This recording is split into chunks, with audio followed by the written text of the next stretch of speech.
Probably the earliest memories I have of my life are story time. Dad would sit in his special seat in his room, and I'd sit cross-legged on the floor. Story time was important. Story time was special. Story time couldn't be skipped. Every night, it was a ritual, an event. I liked it, mostly. He'd often read from picture books. He'd always shuffle in new ones. Stories about animals, leaves, gremlins, ghouls, talking clouds, all that good stuff. As a young kid, I didn't realize just how weird it was for him to have so many darn kids' books at his disposal. Anyways, there was one important rule that always came with his nightly storytelling. Whenever he shared a tale, I wasn't allowed to get distracted. In the early years, it felt like he was much more lax about this. If I yawned or dozed off, he was pretty forgiving. But if I interrupted him, saying I was hungry or bored or wanted to play video games, he'd shut me down quickly. He'd stare at me from his chair, an intense, angry glare. Then, with my full attention, he'd simply say, "What would the uninvited guest think about this?" Naturally, I didn't have a great answer to this question. At first, I assumed it was just an expression, akin to saying, "It's raining cats and dogs." Some phrase that sounded like nonsense, but one that I'd understand when I was older. Either way, I ended up becoming a pretty good listener after months of this ritual, and started to really relish these moments with my dad. The stories themselves were boring, sure, but he'd always work hard to spice them up with great pacing and impassioned voice acting. It wasn't until I turned 9 that his story time rules became much stricter. At this point, if I got itchy or looked down at my arm to scratch it, he'd snap his fingers, then glare. "What would the uninvited guest think about this?" If I noticed a snowfall happening outside, my eyes briefly darting to the windows, it would be another snap of his fingers, another disapproving look, and another mention of uninvited visitors. I'd even learned to stare right at him, nodding intently at the appropriate story beats, while my mind was off wandering about something else. Still, he'd somehow be able to catch it. Innocently, I brought this up to some of my close friends at school, who found the whole thing, including the fact that he still read stories to me, nightly even, a bit weird. My curiosity flamed, and I brought it up to him at dinner one day. "Dad, why is story time so important?" He didn't look up to answer. Fork with mashed potatoes in one hand, that day's paper held out in front of him in the other. "It'll make you smarter. When you grow up, you'll be thankful about it." The answer didn't really quell my curiosity. I pressed on a bit more. "And you really need me to pay attention the whole time?" "Yes, without a doubt." Not a particularly detailed answer from the old man. If this paints a strange picture about my pops, I do want to make something very clear. He was a great dad. He was always there when I needed him, whether it was for help on my homework or as a shoulder to cry on for something my 9-year-old self thought was the end of the world. He was supportive with all my hobbies, dorky as they were, and never seemed interested in forcing a particular worldview on me. There were only 2 topics he was guarded about: talking about my mom, who died giving birth to me, and of course, the stories. Once I hit 10, he ditched the picture books altogether. The next stories were all ones he came up with himself. They were interesting, to say the least. I recall a few of them that left greater impressions on me, for reasons I'll get into soon. The first was the story about the werewolf who should have known better. This werewolf had sharp teeth, sharp claws, and a big heart, like all the werewolves that came before him. He'd heard all the tales about townsfolk crying foul about the wolves and blaming them for various ills, but he brushed them aside. This werewolf was an optimist. One fateful day, He climbed down the hill to finally greet the townsfolk, but they chased him out with pitchforks and rocks. He realized quickly, much as he wished it weren't the case, that things hadn't changed. His story would be the same as those of wolves from generations past. The second story was about a boy who would freeze up in terror whenever there was an earthquake. Rather than dropping under the table and covering his head as he was supposed to, he'd instead stop in place, unable to move an inch. Noticing this, his mother decided to calm him with a story. Earthquakes, big and small, she told him, were all caused by a friendly giant in the sky. Small rumbles meant the giant was exercising, and bigger quakes meant the giant was bouncing on a trampoline. The stories were silly, but they helped the boy find some relief, and soon he was able to consistently drop, cover, and hold, all the while visualizing a fantastical picture in the sky. The most important story of the bunch was one he decided to save for a special night. At this point, I'd become the perfect listener. It was routine and instinct, and nothing could distract me, even as my dad's storytelling antiques got stranger and stranger. He turned the TV on midway through a tale and started slowly lifting the volume. He'd walk around the room as he spoke, bouncing a ball against the wall with increasing force. And stranger of all, he'd sometimes bring large stuffed animals into the room that he would hide behind as he told the story. I barely slipped up. Sometimes the face of a particular stuffed animal would pop out to me, or my eyes would be drawn to follow the movement of the ball he was bouncing. He'd always catch me. He'd always notice. He'd always say the line, "What would the uninvited guests think about this?" Finally, I asked him, "Who are the uninvited guests?" He broke into a big smile. It stretched across his face with an unsettling curve, like a caterpillar, like his cheeks were being pulled. Then he shook his head. "There is still time," he said. And there was, indeed.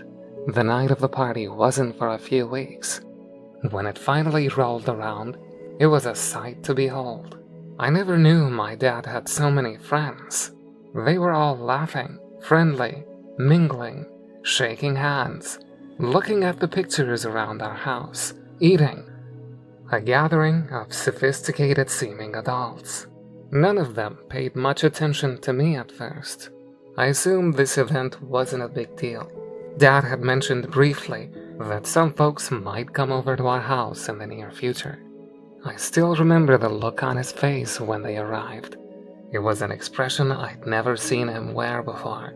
He tensed up, a half smile on one side of his face. His eyes looked like they were welling up with tears as he squinted. I never quite knew what it meant.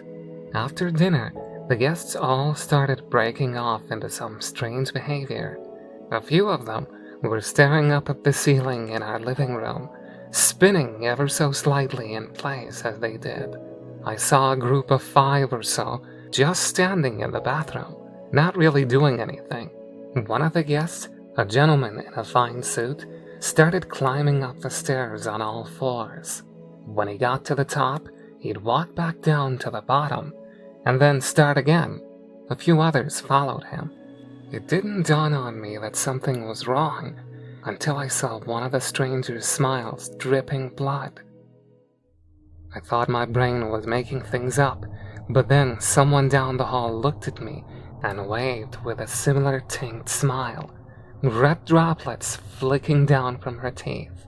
I saw it more and more upon the guests and cried for my dad.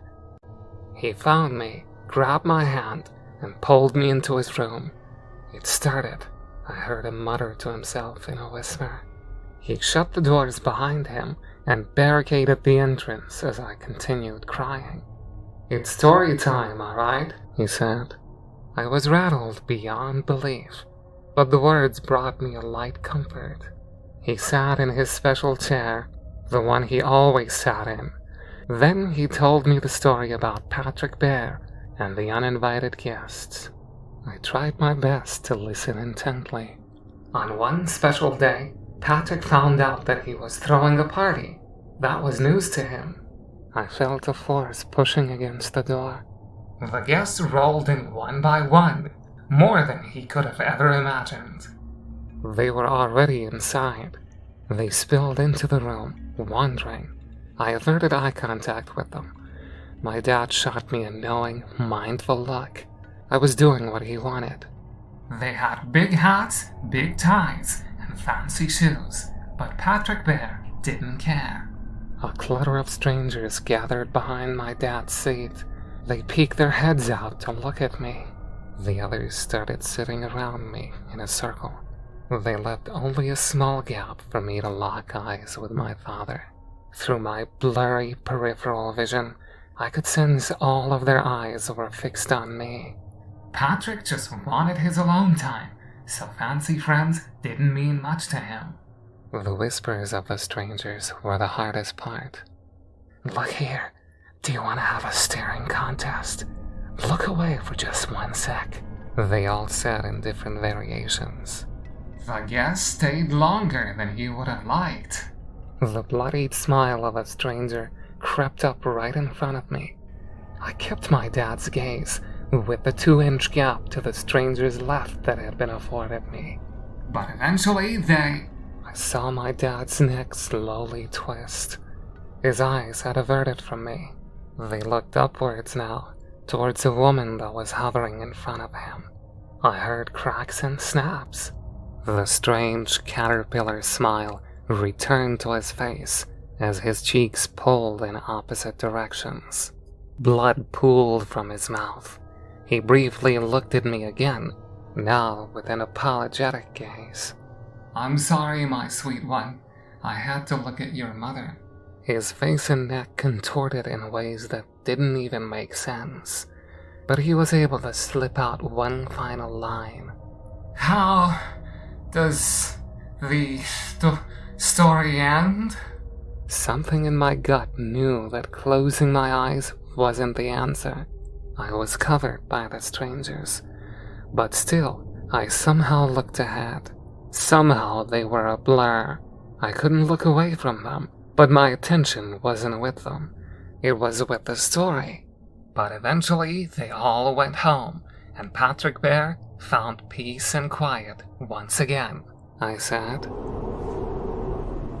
A breeze blew through the window, and the room was suddenly still. The house was empty. Everyone was gone. There was no sign of anything.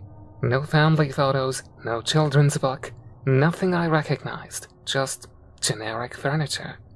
When the cops found me days later, starved and confused, the story was that I was an orphaned boy with no traceable lineage. Everything I told them about my dad, my upbringing, story time, and more couldn't be proven in any way. I talked about my school, about the teachers and friends I had there, but no one mentioned could recall ever knowing me. For a while, I was convinced that I'd made up the whole thing in my mind, that I'd been abandoned by my parents when I was young, fled from an orphanage, and squatted in uninhabited properties, living an imagined life. A storybook of my own. The events of that final night of story time and the insanity I encountered were proof enough that I'd nearly decoupled from reality as a child. Unfortunately, like the werewolf, I learned a painful lesson when my wife Meredith died while giving birth to our son Michael. Through the sheer shock and horror of it all, I tried to convince myself that it was just a disturbing comic coincidence. But then, a package from nowhere arrived at my front door a few weeks after her passing. It was a fully illustrated storybook. It was called Michael Bear and the Uninvited Guests. On the first page, in the inner lining of the book, there was a note scribbled in it. It read, "We can't wait for the party. We'll bring all our friends. Love, Meredith, Mom, and Dad." I can't say for certain when the party will be, but if history is anything to go on, The uninvited guests will show up around my son's 10th birthday. And so, to prepare, we do story time every night. After all, it's important. It's special. It can't be skipped. It's a ritual, an event.